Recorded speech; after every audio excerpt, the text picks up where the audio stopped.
Recently election commission of ইণ্ডিয়াই 2026 যোনটো assembly election হ'বলৈ গৈ আছে তাৰ এটা শিডিউল ঘোষণা কৰিছে। এই শিডিউল অনুসৰি অসম, তামিলনাডু, কেৰেলা, পুডুচেৰী এই গোটেইকেইখন ৰাজ্য আৰু ইউনিয়ন টেৰিটৰীত 9 এপ্ৰিলত ইলেকশ্যন কণ্ডাক্ট কৰিব। আৰু ৱেষ্ট বেংগলত 23 এপ্ৰিল আৰু 29 এপ্ৰিলত ইলেকশ্যন ঘোষণা কৰা হৈছে। মানে অসমত, তামিলনাডুত, কেৰেলাত আৰু পুডুচেৰীত ছিংগল ফেজ ইলেকশ্যন হ'ব, ৱেষ্ট বেংগলত ডুৱেল ফেজ ইলেকশ্যন হ'ব। কিন্তু গোটেইকেইখন ৰাজ্য আৰু ইউনিয়ন টেৰিটৰী পুডুচেৰীৰ যোনটো ভোট গণনা আছে সেই ভোট গণনাটো 4 মে'ত হ'ব, 4 মে'ত। আৰু 6 তাৰিখে ইলেকশ্যন প্ৰচেছ খতম হ'ব, মানে সেইদিনাখন মডেল কোড অফ কণ্ডাক্ট খতম হ'ব। অ'কে, এতিয়া অসমৰ যোনটো পলিটিকেল এনালাইচিছ আছে সেইটোৰ বিষয়ে অকণমান ডিছকাছ কৰিম, বাট তাৰ আগতে বাকী যিকেইখন ষ্টেট আছে সেই ষ্টেটকেইখনৰ বিষয়ে অকণমান আলোচনা কৰি লওঁ। তাৰপিছত আমি ঘৰলৈ উভতি আহিম যে আমাৰ ইয়াত পলিটিক্স কেনেকুৱা ধৰণৰ হৈ আছে, কেনেকুৱা ভোট শ্বেয়াৰ পাইছিলে যোৱা বছৰ, এই বছৰ কেনেকুৱা সম্ভাৱনা আছে, এই গোটেইখিনি কথা আমি পাতিম। প্ৰথমতে আহক আমি ডিছকাছ কৰোঁ ৱেষ্ট বেংগলৰ বিষয়ে। ৱেষ্ট বেংগলত টোটেল ছিটছ আছে 294। বৰ্তমান এতিয়া যোনটো ৰুলিং পাৰ্টি আছে সেই ৰুলিং পাৰ্টিটো হৈছে AITMC। তাৰ লিডাৰ আমি চবেই চিনিব, মমতা বেনাৰ্জী। একচুৱেলি 2021ত AITMC বহুত ধুনীয়া পাৰফৰ্ম কৰিছিলে, 213টা ছিট জিকিছিলে, তো অকলে গভৰ্ণমেণ্ট ফৰ্ম কৰিছিলে। তাত বিজেপিয়ে 77টা ছিট জিকিছিলে আৰু কংগ্ৰেছে 0 ছিট জিকিছিলে, 0। ভোট শ্বেয়াৰো বহুত বেছি কম আছিলে, 2.9% অনলি ভোট শ্বেয়াৰ কংগ্ৰেছে গট ইন 2021 ইলেকশ্যন। তো বহুত বেয়া ধৰণে হাৰিছিলে মানে কংগ্ৰেছ। অ'কে, ৱেষ্ট বেংগলৰ ইলেকশ্যনৰ লগত এটা ইণ্টাৰেষ্টিং ঘটনা মই আপোনালোকক কওঁ। 2021ত যিটো ঘটিছিলে, মমতা বেনাৰ্জী একচুৱেলি কি হৈছিলে, 2021ৰ যোনটো ইলেকশ্যন আছিলে তেখেতৰ যোনটো কনষ্টিটুৱেঞ্চি নন্দীগ্ৰামৰ পৰা তেখেত হাৰি গৈছিলে। তেখেতক বিজেপিৰ এজন কণ্টেণ্ডাৰে হৰুৱাই দিছিলে, but she still became the CM। কেনেকৈ হৈ গ'ল? তেখেতে পিছত বাই ইলেকশ্যন খেলিলে, ভৱানীপুৰৰ পৰা তেখেত জিকি গ'ল। আমাৰ ইণ্ডিয়ান কনষ্টিটিউশ্যনত একচুৱেলি এটা প্ৰভিজন দিয়া হৈ আছে যে এজন ব্যক্তি মিনিষ্টাৰ বা CM হ'ব পাৰে টিল 6 months without becoming N MLA। মানে MLA নোহোৱাকৈও এজন ব্যক্তি CM বা মিনিষ্টাৰ হৈ থাকিব পাৰে আপ টু 6 monthsলৈকে। আপুনি 6 monthsৰ ভিতৰত MLA হ'বই লাগিব। তো তেখেতে 6 monthsৰ ভিতৰত বাই ইলেকশ্যন খেলি ভৱানীপুৰৰ পৰা ইলেকশ্যন জিকি গ'ল আৰু তেখেতে CM হিচাপতে কণ্টিনিউ কৰিলে আৰু এতিয়াও তেখেত CM হৈ আছে। বৰ্তমান ৱেষ্ট বেংগলত 23 আৰু 29 এপ্ৰিলত ইলেকশ্যন হ'ব, 2 ফেজ ইলেকশ্যন হ'ব। এতিয়া আহি যাওঁ আমি তামিলনাডুলৈ। তামিলনাডুত টোটেল ছিটছ আছে 234। বৰ্তমান তাত যোনটো ৰুলিং পাৰ্টি আছে সেই ৰুলিং পাৰ্টিটো হৈছে DMK। তাৰ যিজন leader MK Stalin, he is the CM actually right now. আৰু ইয়াৰ যোনজন অপজিশ্যন আছে, অপজিশ্যনটো হৈছে AIADMK। তাৰ যিজন লিডাৰ আছিলে এৰাপাদ্দি কে পালানিস্বামী, তেখেতে একচুৱেলি ফৰ্মাৰ CM আছিলে AIADMK। একচুৱেলি 2016ত AIADMK আহিছিলে আৰু তেতিয়া জে ললিতা আছিলে। জে ললিতা 2016ৰ ডিচেম্বৰ মাহত মিষ্টেৰিয়াছলি ঢুকাই যায়। মিষ্টেৰিয়াছলি ঢুকাই যোৱাৰ পিছত 2017ৰ পৰা 2021লৈকে পালানিস্বামী একচুৱেলি CM হিচাপত কৰ্মৰত থাকে। বাট এতিয়াও সেই দলটোত লিডাৰশ্বিপ ক্ৰাইচিছ এটা চলি আছে। তো সেইটো কাৰণে এই বছৰ ইলেকশ্যনত AIADMK আকৌ আহিব পাৰে নে DMK কণ্টিনিউ কৰে পাৱাৰ, সেইটো এটা লৈ পেলাই ডাঙৰ এটা ডিবেট চলি আছে। বাট DMKৰ পজিশ্যন তাত বহুত বেছি ষ্ট্ৰং হয়। তাত বিজেপিৰ যোনটো ফুটফল তাত বহুত বেছি কম হয়। বিজেপি অকল 4খন আসন পাইছিলে 2021ত। ইণ্ডিয়ান নেশ্যনেল কংগ্ৰেছৰ ফুটফল ভাল, তাত 18খন আসন পাইছিলে। গতিকে তামিলনাডুত যোনটো জাতীয় দল আছে বা ৰিজনেল পাৰ্টিজ আছে, সেই ৰিজনেল পাৰ্টিজবিলাকৰ যোনটো ষ্ট্ৰেংথ সেইটো বহুত বেছি হয়।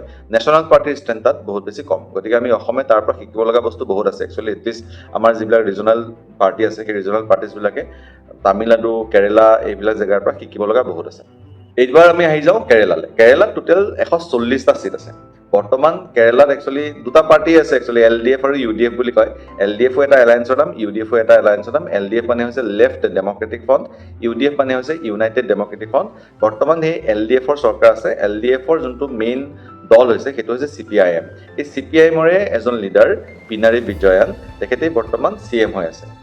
কেৰেলাৰ হিষ্ট্ৰীত একচুৱেলি বহুত এটা ইণ্টাৰেষ্টিং ঘটনা এইটো হয় যে কেৰেলাত কেতিয়াও LDF বা UDFে কণ্টিনিউৱাছলি গভৰ্ণমেণ্ট ফৰ্ম কৰিব পৰা নাইকিয়া ইন লাষ্ট 40 years। বাট 2016 আৰু 2021 দুয়োবাৰেই LDFে গভৰ্ণমেণ্ট ফৰ্ম কৰি দিয়ে আৰু হিষ্ট্ৰী ক্ৰিয়েট কৰি দিয়ে। তো এবাৰ দেখা যাওক যে কেৰেলাত একচুৱেলি কেনেকুৱা ধৰণৰ পলিটিক্স হয়, হিষ্ট্ৰী কণ্টিনিউছ, হিষ্ট্ৰী নতুনকৈ আকৌ ক্ৰিয়েট হয় নে আকৌ UDF আহি যায়।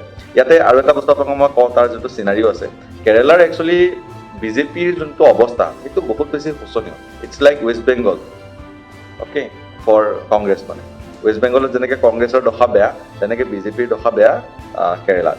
বিজেপিৰ ছিট 0 ইন 2021 ইলেকশ্যন। কংগ্ৰেছৰ তাত কিন্তু স্থিতি ভাল, 21টা ছিট। বাট কেৰেলাত বিজেপিৰ ভোট শ্বেয়াৰ অলপমান ভাল, 11.3% ভোট শ্বেয়াৰ, বাট 0 ছিটছ। গতিকে এবাৰ দেখা যাওক কেৰেলাৰ ইলেকশ্যন কি হয়। এই গোটেই বস্তুবিলাকে একচুৱেলি আমাৰ অসমৰ যোনটো ইলেকশ্যন আছে তাৰ ওপৰতো প্ৰভাৱ পেলায়, বহুত সাংঘাতিক ধৰণে প্ৰভাৱ পেলায়।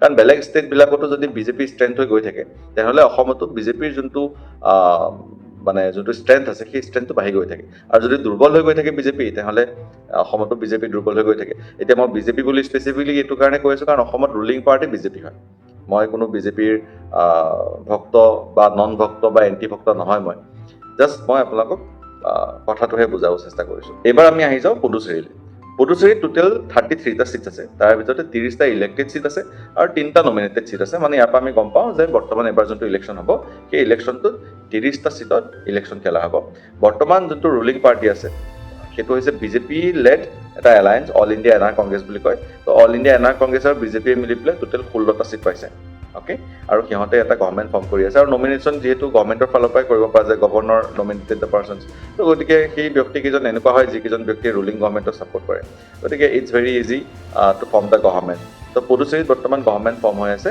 বিজেপিৰ তাত কংগ্ৰেছৰ বহুত বেছি ফুটফল নাই তাত হ'লেও 2টা ছিট আছে DMKৰ তাত ফুটফল ভাল আছে DMK তাত টোটেল 6টা ছিট আছে পুডুচেৰী যদি আপোনালোকে লোকেশ্যনটো চাই Puducherry is near to Tamil Nadu গতিকে কালচাৰেলি আৰু geographically Puducherry is connected with Tamil Nadu গতিকে তামিলনাডুৰ যোনটো পলিটিক্স আছে তামিলনাডুৰ পলিটিক্সে পুডুচেৰীৰ পলিটিক্সৰ ওপৰত সাংঘাতিক ধৰণে প্ৰভাৱ পেলায় DMK এতিয়া বৰ্তমান সাংঘাতিক ধৰণে শক্তিশালী তামিলনাডুত তো DMK পুডুচেৰীত কেনেকুৱা ধৰণৰ প্ৰভাৱ বিস্তাৰ কৰিব পাৰে নে বিজেপিলে যিখন গভৰ্ণমেণ্ট আছে সেই গভৰ্ণমেণ্টখনে কণ্টিনিউ কৰে সেইটোতো ইলেকশ্যনতে দেখা পোৱা যাব এইবাৰ আমি আহোঁ আমাৰ মৰমৰ অসমখনলৈ অসমত টোটেল 126টা ছিট আছে মানে 126টা ছিটত ইলেকশ্যন খেলা হ'ব 126জন MLA ইলেক্ট কৰা হ'ব আৰু তেখেতসকলে পিছত গৈ পেলাই বিধানসভাত আমাৰ কাৰণে ল বনাবগৈ আইন বনাবগৈ এতিয়া আমাৰ ইলেকশ্যন হ'বলৈ গৈ আছে 9 এপ্ৰিল তাৰিখে সেইদিনাখনেই গোটেই অসমতে ইলেকশ্যন হ'ব ছিংগুল ফেজ ইলেকশ্যন হয় আৰু কাউণ্টিং হ'ব 4 মে সেইদিনাখন মানে ৰিজাল্ট ঘোষণা কৰা হ'ব বৰ্তমান অসমৰ পলিটিকেল যোনটো চিনাৰী সেইটো এবাৰ অকণমান এনালাইচিছ কৰোঁ 2021 চনত বিজেপি লেড